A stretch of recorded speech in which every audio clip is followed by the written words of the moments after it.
Hi, Natasha Kerry here. In this video, I'll walk you through high lunge and low lunge. So lunges in yoga are amazing for opening the back leg, hip flexors, and also the thigh, and for elongating the sides of the waist.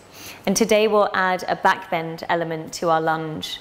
So you can take whichever lunge feels best for you in any yoga class that you do. And it's great to know the two variations and how they feel different within the body. So I'll walk you through both. So to begin, face the front of your mat. Bring your big toes to touch. And we'll step the... That was my cat. So let's begin at the front of the mat. And inhale to reach the arms high. As you exhale, bring the palms down and fold forwards over both legs. Inhale to a halfway lift, lengthen, bend the knees here. And with your fingertips to the floor, exhale, step your left foot back so your right foot is in front to begin. Walk your right foot slightly to the right, so you're not on a tightrope, so on one straight line, but rather you have space for your hips to move into your lunge. As you bring your left knee to the floor, this one is great to set up low lunge. Ground through your front leg and inhale to reach your arms high. In your low lunge today, perhaps you'd like to go further and lift your back knee away from the floor. Scissor your legs together so your left hip moves forwards and your right hip moves back. And bend your right knee as you sink your pelvis low. As you press back through your left heel, lengthen through the sides of the waist and inhale to reach your arms high. 3 more breaths in your lunge. Taking this opportunity to find a back bend, so only go as far as feels good. Send your heart skywards as you use your back leg for support. Breathe deep here. 2 more breaths. Gaze to the ceiling for the last breath in. And exhale, bring your palms to the floor. Step back to high plank and maybe find downward facing dog for a rest. Take your feet to hip width apart. Tilt the sit bones high and lengthen through the sides of your waist. Let's do the left side. So step your left foot forwards, bring your right knee to the floor, and find a really strong foundation to this pose first of all. Once you have your legs firm, inhale to reach your arms high.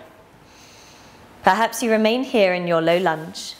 If you'd like to go further, press into your back foot, lift your knee away from the floor, and hold. Scissor your legs together. Hold in your high lunge.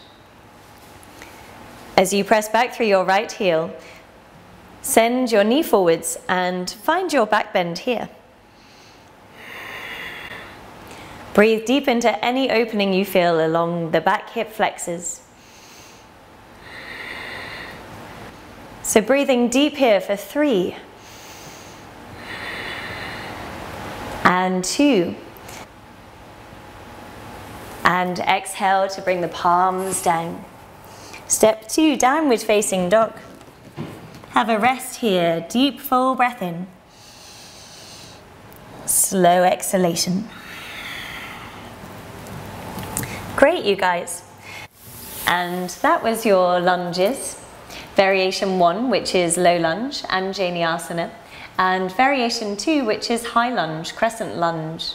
And adding on the back bend is so good for working into the side of the psoas muscle. Whichever leg is at the back of the mat, that will stretch the side of the psoas.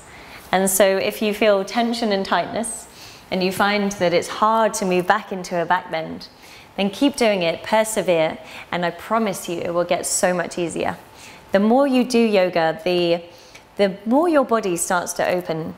And I believe that we all have the capacity to move to our fullest range of motion. So moving the body to its maximum range of motion as we work deeper into tissues that have held tension, perhaps the memory of certain old injuries, or perhaps unexplained areas that plague us, areas that feel tight or tense, perhaps through stress or moments in our life that have been locked in the body. So the trauma within the body actually gets released as we work deeper into these postures. And so I hope you've enjoyed this video today, and do let me know about how you're going and how you're progressing within your yoga journey, and leave me a comment below the video. And hopefully you enjoyed this class. Do join me for the next video, and I'll see you guys soon.